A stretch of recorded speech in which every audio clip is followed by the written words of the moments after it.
मित्रांनो, पहिला प्रश्न आहे, जगातील सर्वात मोठा खंड कोणता आहे? उत्तर आहे ऑप्शन नंबर ए, आशिया खंड. जगातील सर्वात मोठा खंड आशिया खंड आहे. प्रश्न दुसरा आहे, भारतीय चलनावरील नोटेवर किती भाषा लिहिलेल्या असतात?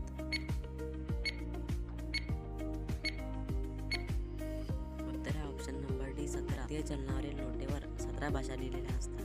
प्रश्न तिसरा आहे, हायड्रोक्लोरिक आम्ल असणारे फळ कोणते?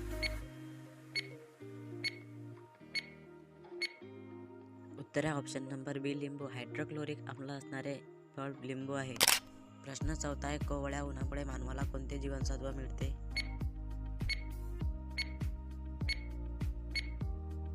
उत्तर आहे ऑप्शन नंबर सी, ड जीवनसत्व. कोवळ्या उन्हामुळे मानवाला ड जीवनसत्व मिळते. प्रश्न पाचवा आहे, जगातील सर्वात जास्त उत्पादन केले जाणारे पीक कोणते?